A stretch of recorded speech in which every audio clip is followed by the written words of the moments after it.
Welcome to Massachusetts College of Pharmacy and Health Sciences podcast, The Secret to Living to 200. My name is Jennifer Persons, and I'm your host. In each episode of this series, we will explore different aspects of health and the factors that allow us to live longer, healthier lives with the help of a thought leader from the university. This year, MCPHS is celebrating its 200th birthday, and what better way to kick off our bicentennial celebrations than with a podcast about longevity.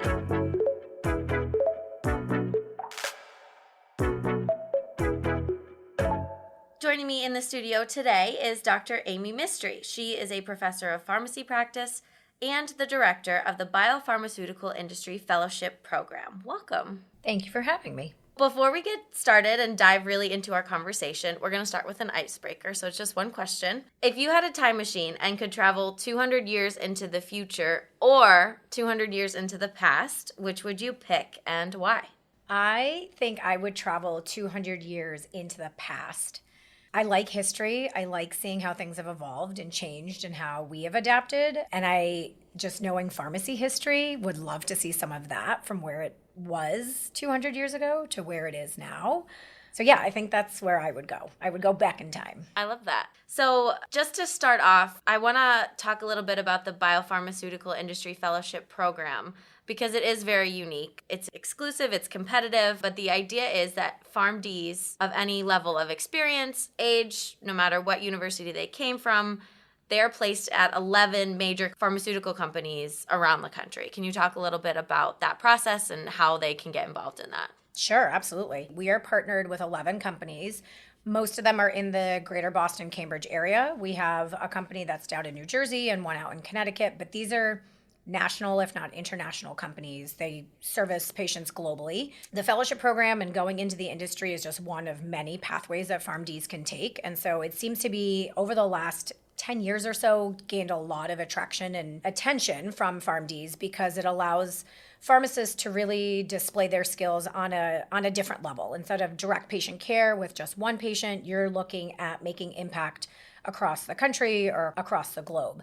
And so it allows students really at any level to apply to the fellowship program after you have finished your doctorate degree, and you get to go through either a year or 2 years of specialized training. And that really sets you up for kind of, wherever your career wants to go within the pharmaceutical industry afterwards. Yeah, and as you're going through their histories and whatever backgrounds they may come from, what are some of these motivating factors? Why Boston? Why MCPHS? So I get the nice part of being able to talk to them at all different levels. So a lot of them will reach out to me when they're earlier on in school, trying to learn about the program. And then I get to kind of revisit them when they're applicants. And a lot of times they, from what I've been told and what I hear, is that they love Boston because of the city, obviously, right? So we have a lot of history, we have a lot of culture, we have a lot of sports teams, all of that wonderful stuff, which comes with a great city. But we also have so many pharma companies that are now in this area. If you go over to Cambridge, in particular, Kendall Square, there are tons and tons of pharmaceutical industry companies. So that is a huge attraction for them, right? So if they come here for training, they get to stay and start their career after they have completed their fellowship training. MCP in particular, from what I have seen and kind of gathered from these candidates, is that they really like the culture that we've developed here through the fellowship program. We are, like you said, 11 companies. We have about 100 fellows any given year. And so a lot of them really appreciate the size that we have, the integration with teaching and scholarship that they get to do here on campus. We have a number of our own alumni that get to go through this program, which has been really wonderful. So they get to give back. But I think for candidates and students that come from any school of pharmacy, they want to be able to give back. And being paired with a school of pharmacy that has been around for as long as we have, I think just really is attractive to them in that respect as well. And then obviously the network that they get to build. So the 100 fellows that are in their group, but then we have over 200 alumni in and around the area. So it's kind of like a big package deal, I guess you could say, when they do get to come to MCP and the fellowship program. Absolutely. What about personally? What kinds of things make them want to maybe switch from kind of the retailer patient to patient care to working at these companies? A lot of times you hear stories about, my aunt had this or my uncle did or my mom or my dad. And a lot of these are diseases that maybe we don't have as many therapies available to our patients for. And so a lot of times that's a driving factor to say, I've seen this and I've seen the hardship that my family went through, and I want to be part of that change. That's usually the biggest driving factor for a lot of our candidates and our fellows. When people are switching, they also see that, right? They're like, I get to make an impact day to day in a community pharmacy, which they love, but this allows them to do it on a bigger scale. Absolutely. And we have so many biopharmaceutical companies. So the opportunities here to be a part of something potentially groundbreaking or innovative, they're kind of everywhere. They're everywhere. So whether it's large pharma, small pharma, startup companies, right? It could be that you're working on a product that is curing cancer and you get scooped up by a larger company. They really can make their impact anywhere. And I think that's what makes PharmD so versatile, that we really are adaptive, that we have the knowledge, and you can teach us whatever disease state it is that you want to go into. So it can really open up so many different avenues that maybe were not there 10, 15 years ago. And those things do take time, and you need the people to get involved now and be committed to kind of that cause and that process. Yeah. So, I'm not going to say that PharmDs are creating the molecules. We're not the bench scientists, but I think that our ability to adapt the medicine and apply it to so many different areas and for so many different patients and providers, and the versatility of what our degree offers really allows us to be in multiple different areas within these pharma companies and to provide insights that maybe other healthcare providers or other backgrounds don't have. Yeah, so they could fill a variety, and they do fill a variety of roles in these companies.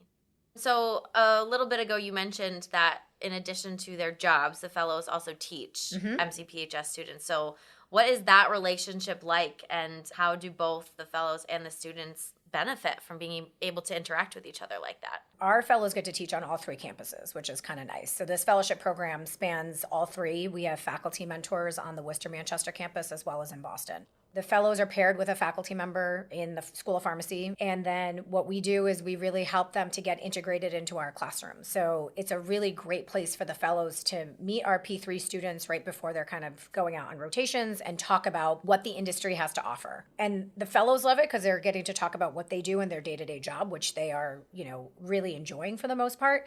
And then the students love it because they're really learning firsthand. These fellows were in my seat a year ago or a little over a year ago. So there's this automatic connection. We're also lucky because a lot of our fellows help with our industry pharmacist organization chapter, and they'll come back and they'll talk to our students there or to other professional organizations on campus. It's really easy for us to connect our students to our fellows because they are all local and kind of in the area. And they're really excited to give back, right? They want to help the next set of students to kind of pave their way into the industry and make sure that they're aware of the options that are available to them so that they can make the right career decision and the right career choice. So it sounds like it's creating a pipeline or flow of people into the industry. Why is it important for biopharmaceutical companies to maintain and nurture this relationship? I think for them, they see that this is a lot of talent, right? And so wherever you're coming from, whatever school of pharmacy you've graduated from, but they know that these are talented individuals. And so they are really trying to harness that energy and that talent, train them to be managers when you first come out, and really get them to be kind of the wave of leaders. And so if they can invest a year or 2 years of their time, the industry companies, in these fellows, the return on their investment is also huge, right? So they're able to take on higher level projects a lot more quickly than maybe an entry level position could. I'm not saying that fellowship training is the only way to get into the industry. I think that the training and the mentorship and the guidance that you get during that postgraduate training is what's really invaluable, and both ways, right? For the industry companies as well as for the fellows. And so I think that's what really allows for these fellowship programs across the country to keep growing, and that excitement just keeps building and building and building. Yeah, that's great, especially I think when you can get a first or second year PharmD maybe. Mm-hmm. When you were talking, it made me think about how in general society, when we talk about fellowships, you think that, oh, they're still a student. Mm-hmm. And they are, but their primary focus is the work. They will be a dedicated employees to these pharmaceutical companies. Yeah, most of the time they are spending at their companies, and they're really making impacts or leading projects. They're, leading congresses and these big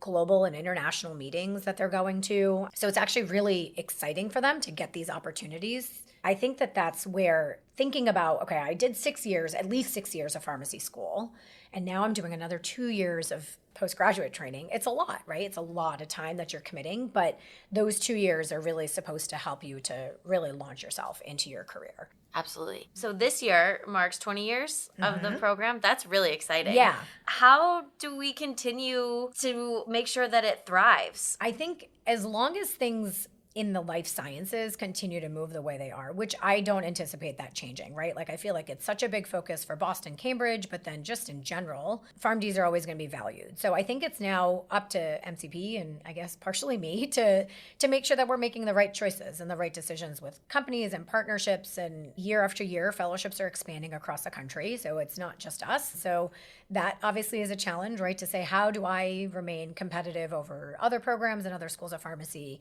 But I have a great support system. And honestly, I think just being in this area alone is a huge, huge benefit. So I think pharmacy itself is going to change a lot over the next decade to two, and interested to see how fellowship training will kind of continue to adapt and change as well. That's true of any education though, right? Like the PharmD program here, I'm sure is adapting and changing. We're going through our strategic plan right now, and it's actually one of the biggest things. What is the next 20 years going to look like for our PharmD? And then, for postgraduate training also, how does that apply and impact residents, fellows, any of us that are going into postgraduate training? And that just speaks to meeting the industry standard, right? Meeting the needs and making sure that the fellows and the grads, they're ready to walk in the door somewhere and help that company advance. Yep. On a more personal level, what are you most excited about for the future of this program? I think for me, I'm excited to celebrate 20 years this year, right? Like that's, I guess, our first major milestone. And so I'm looking forward to bringing back alumni and fellows and preceptors and companies and getting everybody together to kind of acknowledge the fact that we've made it 20 years. That's kind of, I guess, my first goal right now. Looking forward the next 5 or 10 years, my excitement is just to see how we are going to continue to adapt and change. I know that in the 7 years that I've been part of this program, there's been a lot of change, and I'm looking forward to kind of seeing that continue. Yeah, I think there's something so exciting too about reconnecting with the people who have been involved. Absolutely. And I mean, even just from hearing their stories to say, like, I was part of this amazing project and I saw it come to fruition, or I was part of a launch of a new drug, or I was part of the vaccine rollout for our company for COVID, right? Like there's just so many really exciting stories to hear, and you can see that passion in their eyes and that the fire that's kind of lit inside of them, that they really want to keep pushing the envelope. They want to take this to the next level to make it the next big thing. So I think some of that, like their passion and excitement, keeps me really motivated and keeps me excited about what I do and coming to work every day. It's amazing. And as you mentioned, things like that cue into you that this industry is not slowing down. Exactly, right? Because eventually, even if it is going to take time, eventually it's gonna impact somebody you may know, if not yourself, right? And it's kind of cool to see how much therapy has changed over the last even 5 years or 10 years. Amee, thank you so much for this conversation. Absolutely. It's been great to learn about the program. Like I said, it just makes me excited for the future and me for too. All these people. Good. I'm glad. So before we say goodbye, we've come to a part of our show called Red's Rapid Fire. So I'm going to ask you a short series of questions. The goal is to just answer them as quickly as possible with whatever comes to mind. Okay. So we'll start off with, what is your favorite color? Purple. Mine too.